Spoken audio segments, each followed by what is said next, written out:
We are on A Course in Miracles, Chapter 13, Section 3, The Fear of Redemption. And I'm going to start sharing my screen so that I can read this. And let's see where we are here. There we go. All right. A Course in Miracles, Chapter 13, The Fear of Redemption. You may wonder why it is so crucial that you look upon your hatred and realize its full extent. You may also think that it would be easy enough for the Holy Spirit to show it to you and to dispel it without the need for you to raise it to awareness yourself. Yet there is one more obstacle you have interposed between yourself and the at-one-ment. We have said that no one will countenance fear if he recognizes it. Yet in your disordered state of mind, you are not afraid of fear. You do not like it, but it is not your desire to attack that really frightens you. You're not seriously disturbed by your hostility. You keep it hidden because you're more afraid of what it covers. You could look even upon the ego's darkest cornerstone without fear if you did not believe that. Without the ego, you would find within yourself something you fear even more. You're not really afraid of crucifixion. Your real terror is of redemption. Under the ego's dark foundation is the memory of God, and it is of this that you are really afraid. For this memory would instantly restore you to your proper place, and it is this place that you have sought to leave. Your fear of attack is nothing compared to your fear of love. You would be willing to look even upon your savage wish to kill God's Son if you did not believe that it saves you from love. For this wish caused the separation, and you have protected it because you do not want the separation healed. You realize that by removing the dark cloud that obscures it, your love for your Father would impel you to answer his call and leap into heaven. You believe that attack is salvation because it would prevent you from this. For still deeper than the ego's foundation, and much stronger than it will ever be, is your intense and burning love of God and his for you. This is what you really want to hide. In honesty, is it not harder for you to say, I love, than I hate? You associate love with weakness and hatred with strength, and your own real power seems to you as your real weakness. For you could not control your joyous response to the call of love if you heard it, and the whole world you thought you made would vanish. The Holy Spirit then seems to be attacking your fortress, for you would shut out God, and he does not will to be excluded.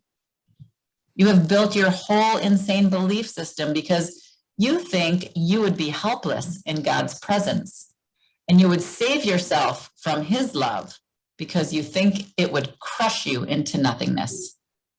You're afraid it would sweep you away from yourself and make you little because you believe that magnitude lies in defiance and that attack is grandeur. You think you have made a world God would destroy, and by loving him, which you do, you would throw this world away, which you would. Therefore, you have used the world to cover your love. And the deeper you go into the blackness of the ego's foundation, the closer you come to the love that is hidden there. And it is this that frightens you. You can accept insanity because you made it, but you cannot accept love because you did not.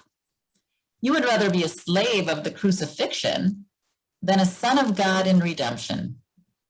Your individual death seems more valuable than your living oneness, for what is given you is not so dear as what you made.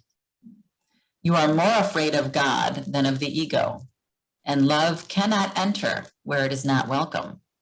But hatred can, for it enters of its own volition and cares not for yours. You must look upon your illusions and not keep them hidden, because they do not rest on their own foundation. In concealment, they appear to do so, and thus they seem to be self-sustained. This is the fundamental illusion on which the others rest. For beneath them and concealed as long as they are hidden is the loving mind that thought it made them in anger. And the pain in this mind is so apparent when it is uncovered that its need of healing cannot be denied. Not all the tricks and games you offer it can heal it, for here is the real crucifixion of God's Son. And yet, he is not crucified. Here is both his pain and his healing, for the Holy Spirit's vision is merciful, and his remedy is quick. Do not hide suffering from his sight, but bring it gladly to him. Lay before his eternal sanity all your hurt, and let him heal you. Do not leave any spot of pain hidden from his light, and search your mind carefully for any thoughts you may fear to uncover. For he will heal every little thought you have kept to hurt you, and cleanse it of its littleness, restoring it to the magnitude of God. Beneath all the grandiosity you hold so dear is your real call for help. For you call for love to your Father as your Father calls you to himself. In that place which you have hidden, you will only to unite with the Father in loving remembrance of him. You will find this place of truth as you see it in your brothers. For though they may deceive themselves, like you, they long for the grandeur that is in them. And perceiving it, you will welcome it, and it will be yours. For grandeur is the right of God's Son, and no illusions can satisfy him or save him from what he is. Only his love is real, and he will be content only with his reality. Save him from his illusions that you may accept the magnitude of your Father in peace and joy. But exempt no one from your love, or you will be hiding a dark place in your mind where the Holy Spirit is not welcome. And thus you will exempt yourself from his healing power. For by not offering total love, you will not be healed completely. Healing must be as complete as fear, for love cannot enter where there is one spot of fear to mar its welcome. You who prefer separation to sanity cannot obtain it in your right mind. You were at peace until you asked for special favor. And God did not give it, for the request was alien to him. And you could not ask this of a father who truly loved his son. Therefore you made of him an unloving father, demanding of him what only such a father could give. And the peace of God's Son was shattered, for he no longer understood his father.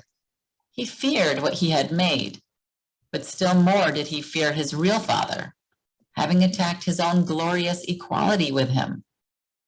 In peace, he needed nothing and asked for nothing.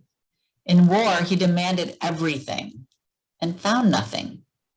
For how could the gentleness of love respond to his demands, except by departing in peace and returning to the Father? If the Son did not wish to remain in peace, he could not remain at all. For a darkened mind cannot live in the light, and it must seek a place of darkness where it can believe it is where it is not. God did not allow this to happen, yet you demanded that it happen, and therefore believed that it was so. To single out is to make alone, and thus make lonely. God did not do this to you. Could he set you apart knowing that your peace lies in his oneness?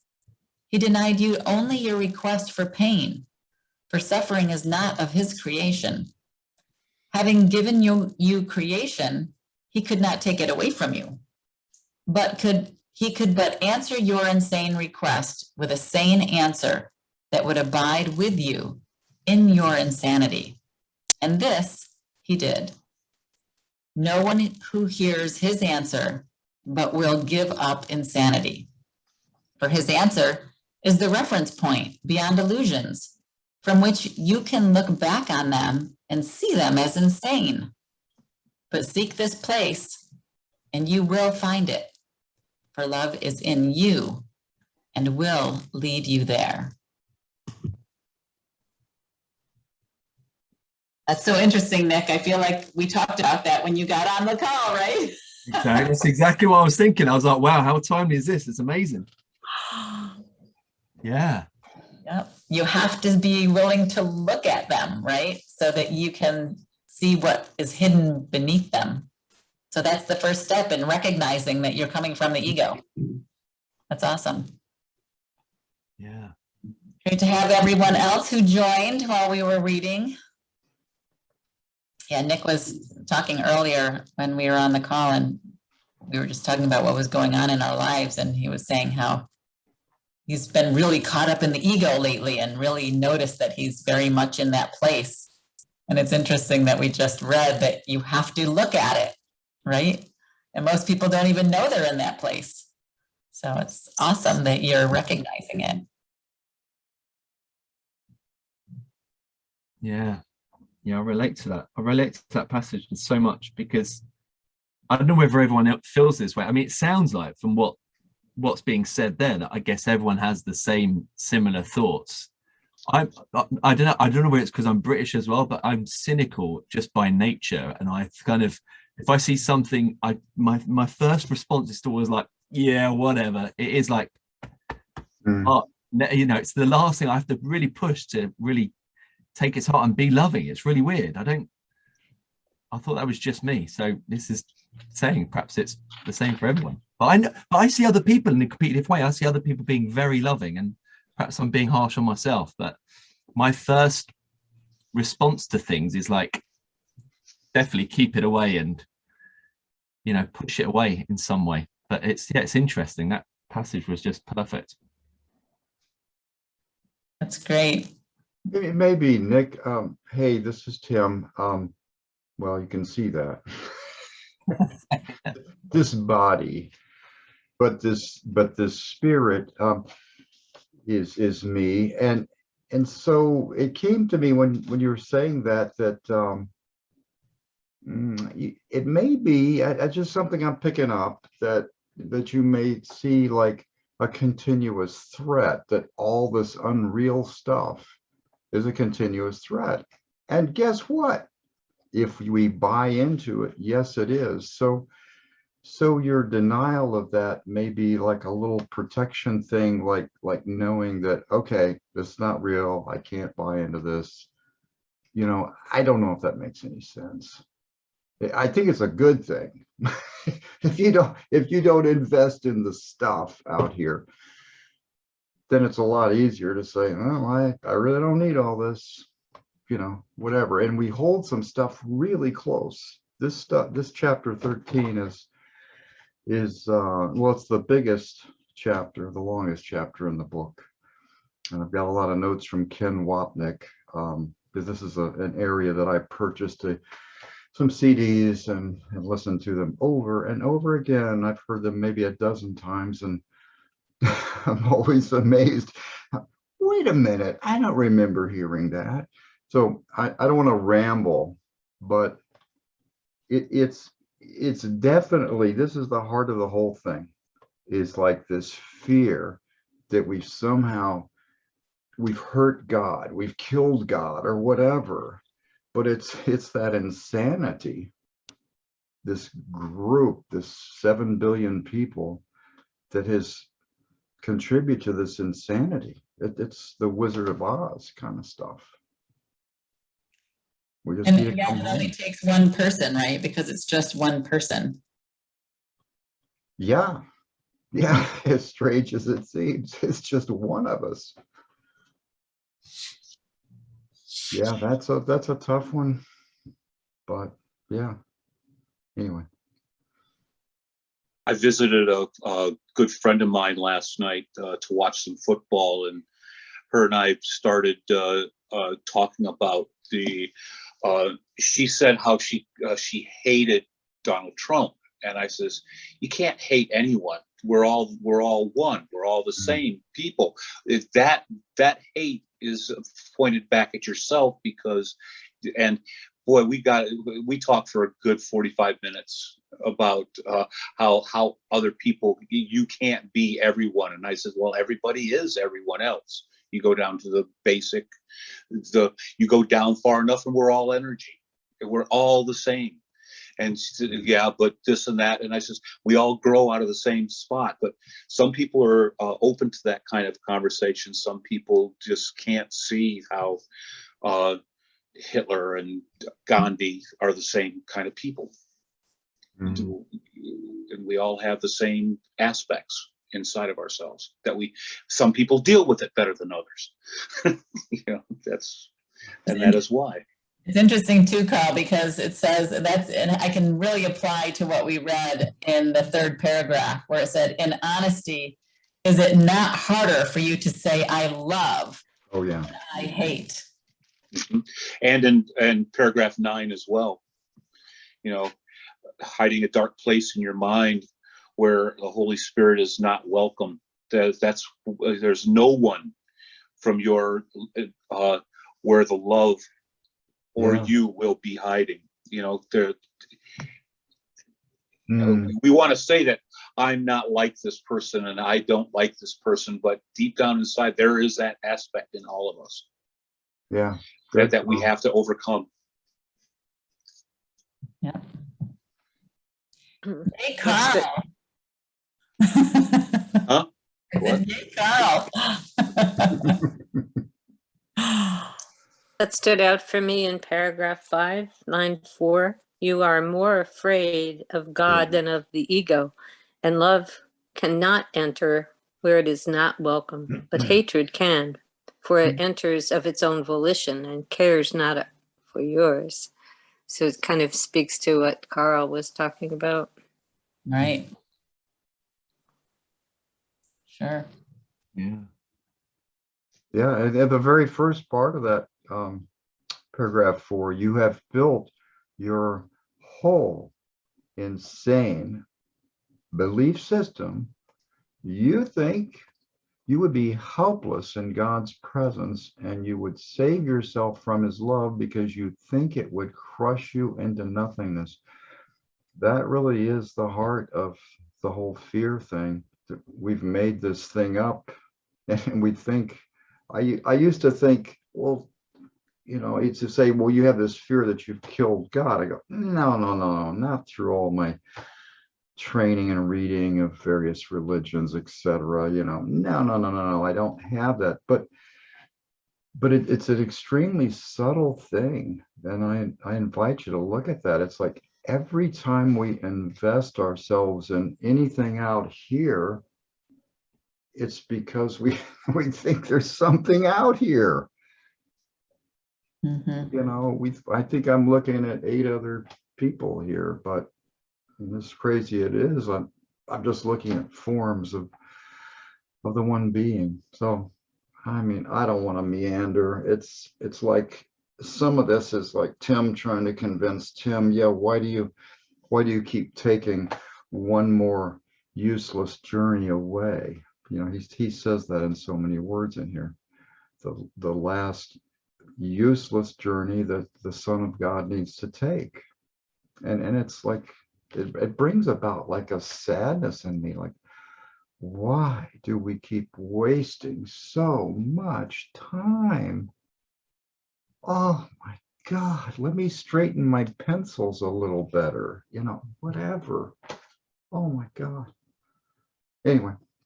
I think we're just afraid of losing our independence. Yeah. Fred, I agree with you. Yeah, it's that autonomy, the fake autonomy that I can survive on my own. Well, it says it right there in paragraph 10. You who prefer separation to sanity cannot obtain it in your right mind.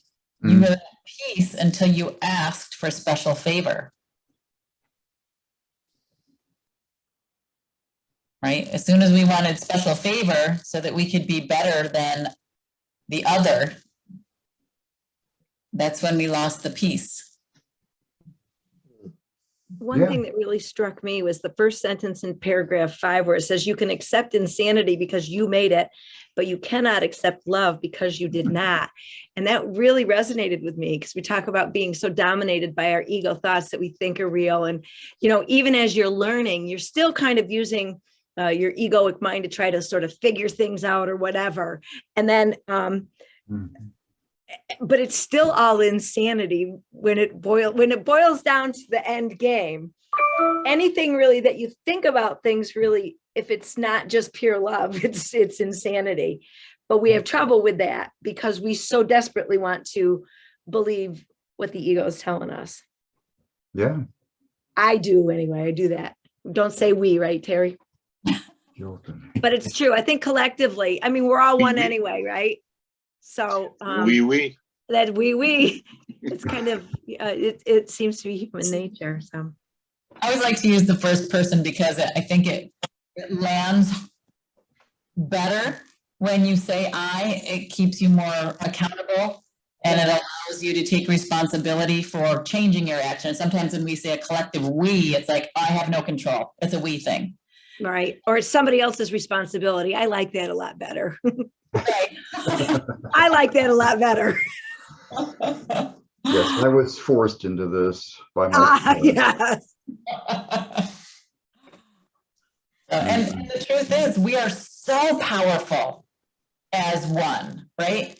When we accept that at one minute for ourselves, we are so powerful. We don't even remember how powerful that feels, because we've been I've been so far removed that it's hard for me to remember how powerful it is to be at that place of at one until I make that conscious choice. And That's what we're afraid of the most. That's Right. what we're afraid of the most. But when I make that choice, right, to say, no, I am love, I am truth, I am God. When I make that choice, then I feel that power. And I can look on everyone and everything with that love, because I know that there's nothing to be afraid of, because I am that powerful. There is no fear.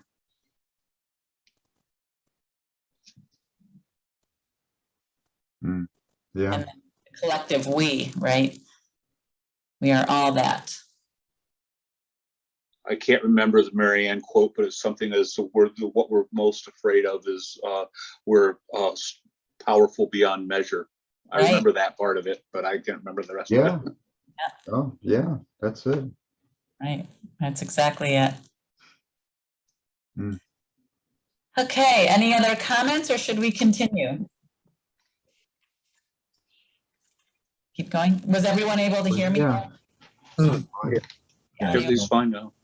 Yeah. Do it, corrected itself. Okay, good. Let's see, down here to share. Okay, let's go to, the function of time. We were talking about that this morning too. I love that when that happens. Okay, the function of time. And now the reason why you are afraid of this course should be apparent. For this is a course on love, because it is about you. You have been told that your function in this world is healing, and your function in heaven is creating. The ego teaches that your function on earth is destruction, and you have no function at all in heaven. It would thus destroy you here and bury you here, leaving you no inheritance except the dust out of which it thinks you are made. As long as it is reasonably satisfied with you, as its reasoning goes, it offers you oblivion. When it becomes overtly savage, it offers you hell. Yet neither oblivion nor hell is as unacceptable to you as heaven. Your definition of heaven is hell and oblivion. And the real heaven is the greatest threat you think you could experience. For hell and oblivion are ideas that you made up, and you are bent on demonstrating their reality to establish yours. If their reality is questioned, you believe that yours is. For you believe that attack is your reality and that your destruction is the final proof that you were right. Under the circumstances, would it not be more desirable to have been wrong, even apart from the fact that you were wrong? While it could perhaps be argued that death suggests that there was life, no one would claim that it proves there is life. Even the past life that death might indicate could only have been futile if it must come to this and needs this to prove that it was at all.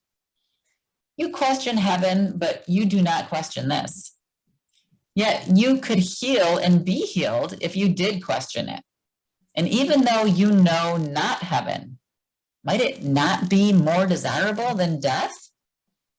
You have been as selective in your questioning as in your perception. An open mind is more honest than this.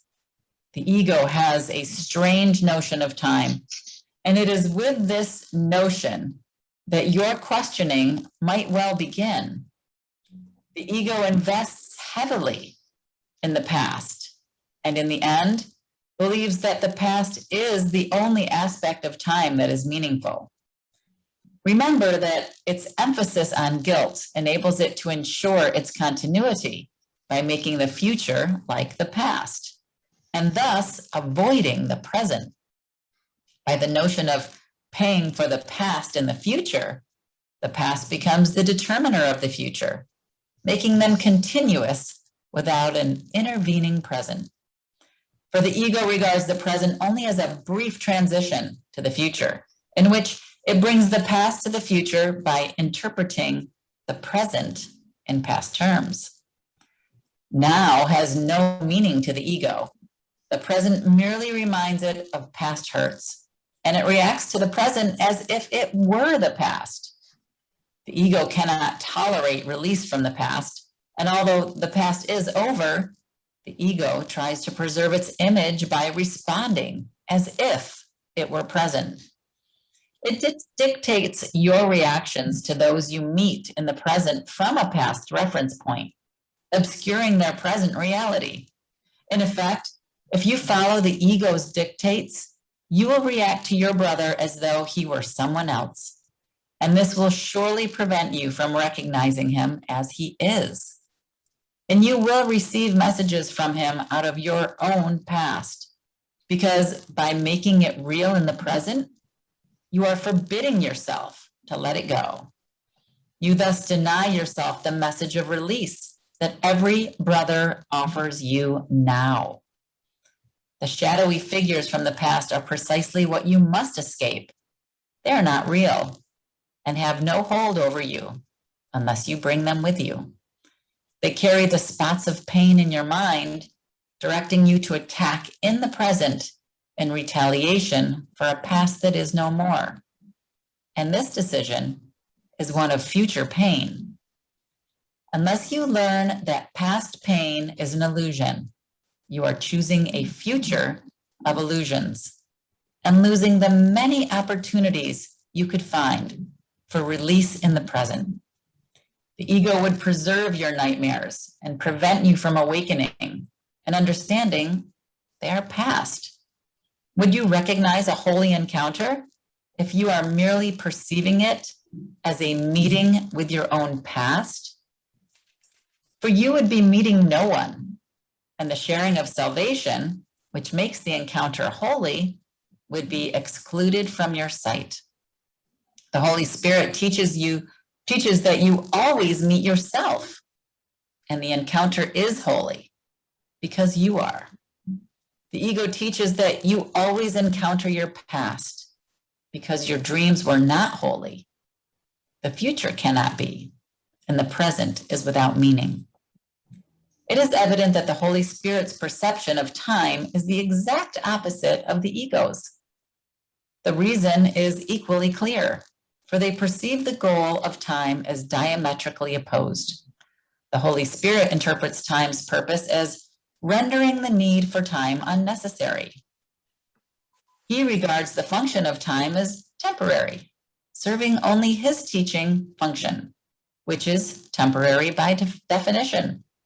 His emphasis is therefore on the only aspect of time that can extend to the infinite, for now is the closest approximation of eternity that this world offers. It is in the reality of now, without past or future, that the beginning of the appreciation of eternity lies. For only now is here, and only now presents the opportunities for the holy encounters in which salvation can be found. The ego, on the other hand, regards the function of time as one of extending itself in place of eternity. For like the Holy Spirit, the ego interprets the goal of time as its own. The continuity of past and future under its direction is the only purpose the ego perceives in time, and it closes over the present so that no gap in its own continuity can occur. Its continuity, then, would keep you in time, while the Holy Spirit would release you from it. It is his interpretation of the means of salvation that you must learn to accept if you would share his goal of salvation for you. You too will interpret the function of time as you interpret yours. If you accept your function in the world of time as one of healing, you will emphasize only the aspect of time in which healing can occur. Healing cannot be accomplished in the past. It must be accomplished in the present to release the future.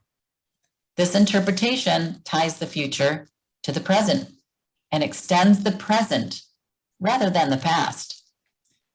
But if you interpret your function as destruction, you will lose sight of the present and hold on to the past to ensure a destructive future. And time will be as you interpret it, for of itself, it is nothing.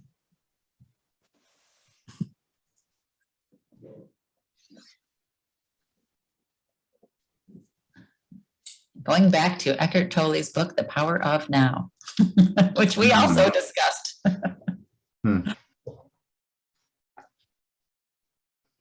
Very, very powerful book. And really has a lot of The whole time you were reading that, Terry, that's all I kept thinking was his book, The Power of Now. right, Yeah. a lot of good tools in there to bring you to this moment now. Yeah. I remember using that when I used to play beach volleyball. I used to play competitive mixed doubles. And there were times where I would just get so in my head about something, right? You make a mistake on a serve and you're like, I can't serve. And then I'd be like, no, that was in the past. And I used to say, be here now. I'd be on the court just saying, be here now. And it helped, right? Because then you bring the past with you in the future. Yeah. And you can't serve. If you can't serve, then you're not going to be able to play the game. I mean, that was just a silly small example of that, of using that. But there's so many more great ways to use the power of now, to be present now and undo the future of just repeating the past. I found that chapter really interesting as well, because time is definitely, at the moment, I'm experiencing anxiety with time. Like I haven't got time, all this kind of stuff. And I just hark back to what Frederick said just prior to you starting the lesson, and the fact that you kind of want to read it first because you're not able to kind of really be present as you're listening to it. But it was weird. I was very present during the last chapter, but the last chapter. But then in that one, I was kind of almost like, it's like I know this is so important, because it was like I was almost going la la la la la. I didn't want to hear it. I didn't want to be present. I'm like, oh, just listen, because this is obviously, it's all about surrender for me. It's just about surrender and just allowing. But it was interesting that I was just so like in my head, like it's like, you're not listening to this, you're not going to listen to it. It's just, I want to just literally just let go. And it's like I'm being dragged kicking and screaming into just like, you've got to just allow this stuff. It's interesting. It's so great that you're aware that that is what is happening. Yeah. Well, it's great. It is great, but I want to get over it. I find there's so much going on in the text that as soon as I have a little mind wander, it really makes it difficult to follow the text. Because it's very easy to have a mind wander because something in the text might make me remember something. Yeah. But then it takes my attention off the text. Right. But really stood out for me the insanity of the ego, with it not wanting to release the past. How crazy the ego is. In the last paragraph, it was talking about healing. And, from personal experience for me, I know that, I have a tendency to hold on to things that I perceive as someone did me dirty, someone did this, someone did that. Very difficult for me to release that, only because on some level I feel the only thing I can come up with is it almost feels like it gives them a free pass if there's forgiveness in that moment, but which is something I've really, really been focusing on especially in the last year. And that third sentence, healing cannot be accomplished in the past. It must be accomplished in the present to release the future. And it speaks volumes to the fact that your predictor of what your experience is in the future is completely determined by what you're willing to acknowledge in the present, to release the past, to allow the future to unfold as it is without you resisting it. That particular part of that paragraph really struck me. It's like, duh, I know that. And this is a classic example for me of reading it, understanding it, acknowledging it, and still struggling with applying it. Yeah. I can relate to that as well. And in paragraph 5, now has no meaning to the ego. When I think back to how many moments of now I messed up by thinking of the past, and No so kidding. yeah. And if I had stayed in the now and to try to heal in the now rather than recreate the past, It's almost recognizing painful. that's the only way to recreate the past, is to do it in the now so that the future can be different. Yeah. For me, it's almost painful to think about how many now holy instant moments I wasted ruminating over the past. Yeah, that's true. Yeah. But they can all change, right? Because at any moment, because there is no past, right? Past is And there gone. is no future, so There's only now. there's only now. Right. Wow, I just said that and the sun came out. I haven't seen the sun in 3 days? Woo! Look at that. There, you see all the things that can happen right now? Oh my goodness, I guess so. That's great. I got to share this because this is very valuable. I was just looking for something that really illustrates it, the insanity. And so we're having this little thing. We have this fire pit on the back deck, and our son said earlier in the day, so I'd like to, let's build a fire and sit out. It's a nice night. And so, I'm getting the firewood together and all this stuff and bringing stuff up. And then I see he's got some nacho chips in his hands. And I've got, 4 different kinds of lighter, pine lighter, other stuff purchased. I mean, it's like, and then oh, wait, but you're bringing out, I'm thinking in my mind, you're bringing out nacho chips. What is this? This is a way I found that will start a fire. I'm going, oh, wow, we're going to waste these chips that I could be eating. one of my favorite types. And so he puts them under there, and he puts one little piece of pine lighter, one little insignificant piece, which I think, okay, well, that's the thing that's going to really do the work. And I had to go, well, geez, here I'm attached, and I'm seeing that attachment to all. Here's the other stuff that we use. That's not good enough. Why do we have to have something new? And why do we have to waste? Just bringing up all this filter from my past. My parents were raised during the Depression, and it was always about save, mend things, make things last, and don't waste. And that's the filtration. It's pretty hard for the Holy Spirit or our real selves to get through something that becomes smaller and smaller and smaller until all the light is stifled and it's strangled and you can't even breathe. So it just hit me as we were talking. Well, there is a perfect example, a beautiful night, a great fire, yet I lock myself into that, and then I got to let go of that. And it's like, some guilt, but I dealt with that. I don't want to go on and on, but this is just an example of millions that we do. Yeah, always catching yourself. Yeah. Always opportunities. But see that there you go again. So your son, as your brother, was giving you an opportunity to release the past, and you took it, right? Because you were able to look at that and realize that you had some attachments that you were willing to let go of. Yeah. Yeah, I had to see that. Yeah. And there's a lot of letting go with my son. He doesn't buy into my stuff, Yeah. Anyway.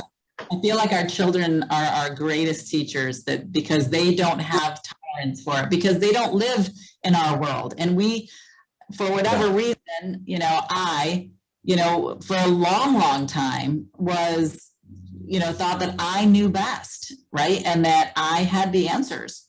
But of course, as we know now, we will never be able to live in their world. They live in the world of tomorrow, which we cannot visit, not even in our dreams. Thank goodness for Kahlil Gibran and his wisdom. Yes, I was thinking of that when you said it. Yes. Okay, shall we keep going, or is there more discussion around this? Keep going? Okay. Let me share my screen. Here we go. All right, we are going on to section 5, the 2 emotions. All right. I've said you have but 2 emotions, love and fear. One is changeless, but continually exchanged, being offered by the eternal to the eternal. In this exchange, it is extended, for it increases as it is given. The other has many forms, for the content of individual illusions differs greatly. Yet they have one thing in common. All insane. They are made of sights that are not seen and sounds that are not heard. 20 minutes or so. Take 1 second here. I'm sorry. Yeah. All right, see you later. Bye-bye. There we go. Sorry about that, guys. Let's continue. All right. Let's continue from the beginning. I've said you have but 2 emotions, love and fear. One is changeless, but continually exchanged, being offered by the eternal to the eternal. In this exchange, it is extended, for it increases as it is given. The other has many forms, for the content of individual illusions differs greatly. Yet they have one thing in common. They are all insane. They are made of sights that are not seen and sounds that are not heard. They make up a private world that cannot be shared, for they are meaningful only to their maker. And so they have no meaning at all. In this world, their maker moves alone. for only he perceives them. Each one peoples his world with figures from his individual past, and it is because of this that private worlds do differ. Yet the figures that he sees were never real, for they are made up only of his reactions to his brothers and do not include their reactions to him. Therefore, he does not see he made them and that they are not whole. For these figures have no witnesses, being perceived in one separate mind only. It is through these strange and shadowy figures that the insane relate to their insane world, for they see only those who remind them of these images, and it is to them that they relate. Thus do they communicate with those who are not there, and it is they who answer them. And no one hears their answer, save him who called upon them, and he alone believes they answered him. Projection makes perception, and you cannot see beyond it. Again and again have you attacked your brother because you saw in him a shadow figure in your private world. And thus it is you must attack yourself first. For what you attack is not in others. Its only reality is in your own mind. And by attacking others, you are literally attacking what is not there. The delusional can be very destructive, for they do not recognize they have condemned themselves. They do not wish to die, yet they will not let condemnation go. And so they separate into their private worlds, where everything is disordered and where what is within appears to be without. Yet what is within, they do not see, for the reality of their brothers they cannot recognize. You have but two emotions, yet in your private world you react to each of them as though it were the other. For love cannot abide in a world apart, where when it comes, it is not recognized. If you see your own hatred as your brother, you are not seeing him. Everyone draws nigh unto what he loves and recoils from what he fears. And you react with fear to love and draw away from it. Yet fear attracts you, and believing it is love, you call it to yourself. Your private world is filled with figures of fear you have invited into it, and all the love your brothers offer you, you do not see. As you look with open eyes upon your world, it must occur to you that you have withdrawn into insanity. You see what is not there, and you hear what makes no sound. Your manifestations of emotions are the opposite of what the emotions are.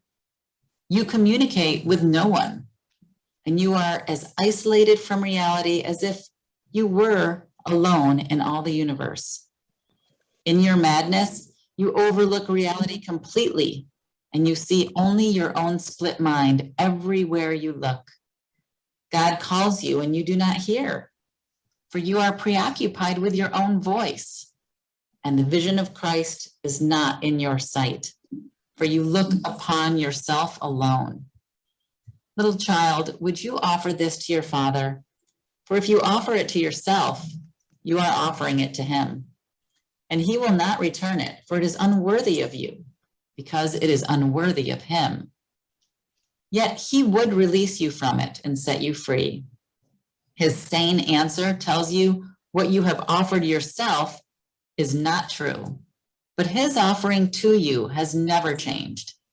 You who know not what you do can learn what insanity is and look beyond it. It is given you to learn how to deny insanity and come forth from your private world in peace. You will see all that you denied in your brothers because you denied it in yourself. For you will love them, and by drawing nigh unto them, you will draw them to yourself, perceiving them as witnesses to the reality you share with God. I am with them as I am with you, and we will draw them from their private worlds. For as we are united, so would we unite with them. The Father welcomes all of us in gladness, and gladness is what we should offer him. For every son of God is given you, to whom God gave himself. And it is God whom you must offer them, to recognize his gift to you. Vision depends on light. You cannot see in darkness. Yet in darkness, in the private world of sleep, you see in dreams, although your eyes are closed. And it is here that what you see, you made. But let the darkness go, and all you made will go no longer. Let the darkness go, and all you made you will no longer see, for sight of it depends upon denying vision. Yet from denying vision, it does not follow you cannot see. But this is what denial does. For by it, you accept insanity, believing you can make a private world and rule your own perception. Yet for this, light must be excluded. Dreams disappear when light has come and you can see. Do not seek vision through your eyes, for you made your way of seeing that you might see in darkness. And in this you are deceived. Beyond the darkness, yet still with you, is the vision of Christ, who looks on all in light. Your vision comes from fear, as his from love. And he sees for you as your witness to the real world. He is the Holy Spirit's manifestation, looking always on the real world and calling forth its witnesses and drawing them to you. He loves what he sees with you, and he would extend it. And he will not return unto the Father until he has extended your perception even unto him. And their perception is no more, for he has returned you to the Father with him. You have but two emotions, and one you made and one was given you. Each is a way of seeing, and different worlds arise from their different sights. See through the vision that is given you, for through Christ's vision, he beholds himself. And seeing what he is, he knows his Father. Beyond your darkest dreams, he sees God's guiltless Son within you, shining in perfect radiance that is undimmed by your dreams. And this you will see as you look with him, for his vision is his gift of love to you, given him of the Father for you. The Holy Spirit is the light in which Christ stands revealed, and all who would behold him can see him, for they have asked for light, nor will they see him alone, for he is no more alone than they are. Because they saw the Son, they have risen in him to the Father. And all this will they understand, because they looked within and saw beyond the darkness the Christ in them and recognized him. In the sanity of his vision, they looked upon themselves with love, seeing themselves as the Holy Spirit sees them. And with this vision of the truth in them came all the beauty of the world to shine upon them.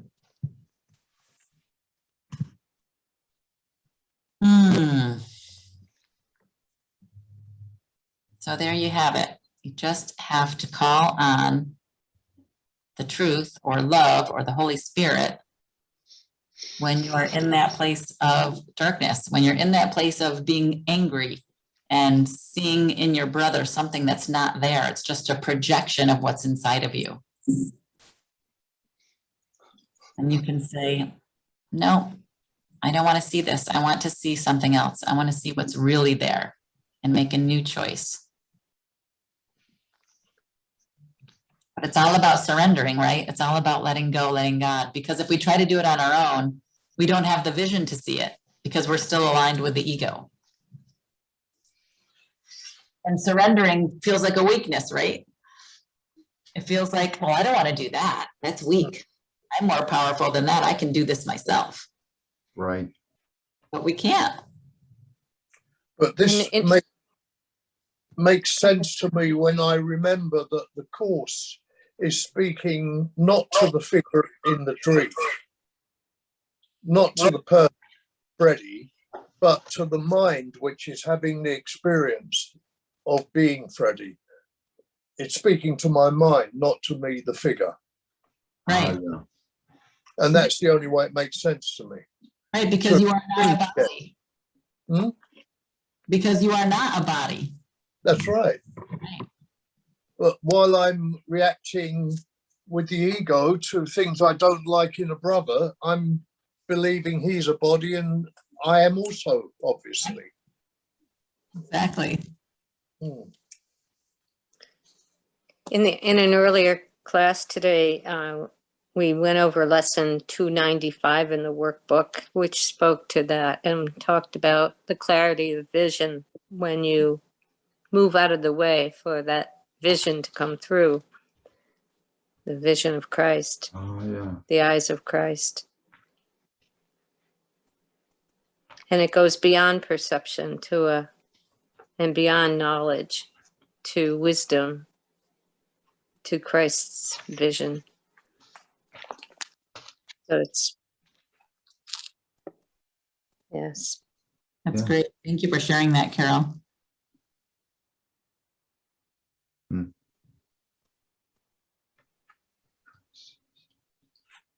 But you said that you're not a body, and I know that's true. But who really doesn't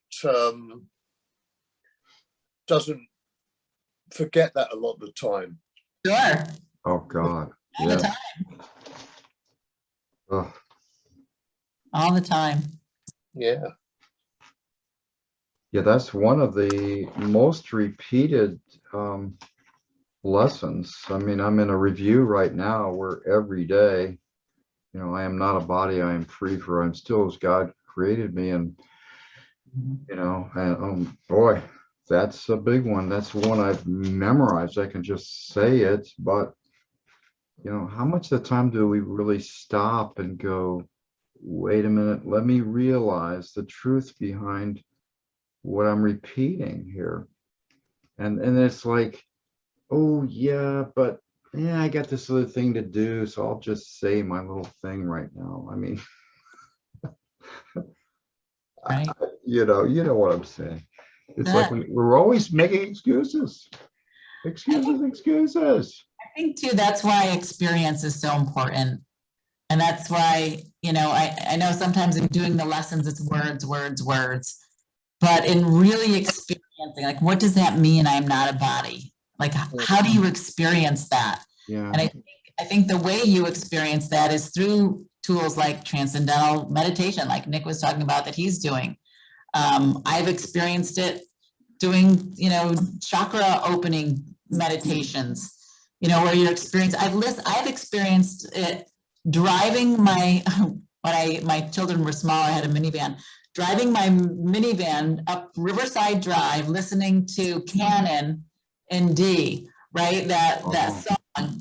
And there was something about the music. I had this experience of literally flying and floating while I was driving my car, which probably isn't so great, but I felt completely in control of the vehicle, but it wasn't me, you know, I was just floating, and it was just an amazing, amazing feeling. So it's just those moments of just acknowledging I'm not a body, you know, I'm energy, and I'm appearing as a body in this moment of within this illusion, right? So it's kind of fun to have those experiences where you can say, okay, now I know what it feels like to not feel like I am a body.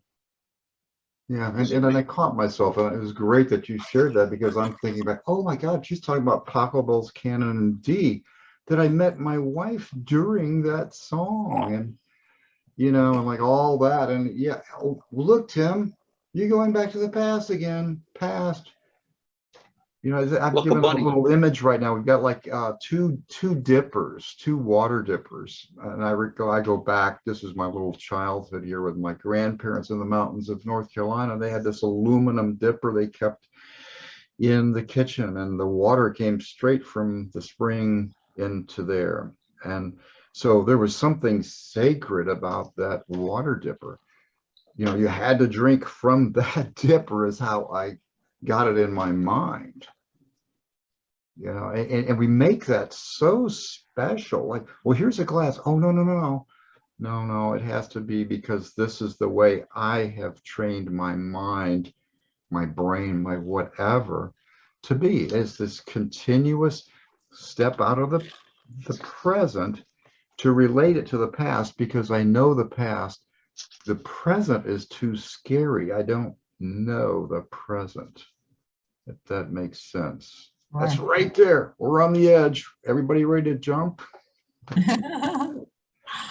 The cliff is there, the no cliff.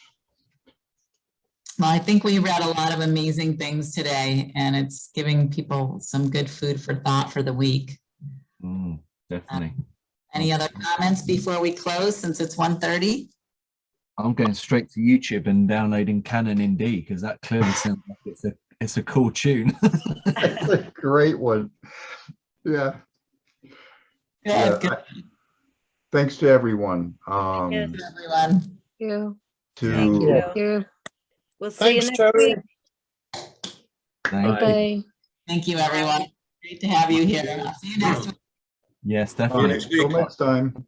Take care. Yes. Bye. Bye.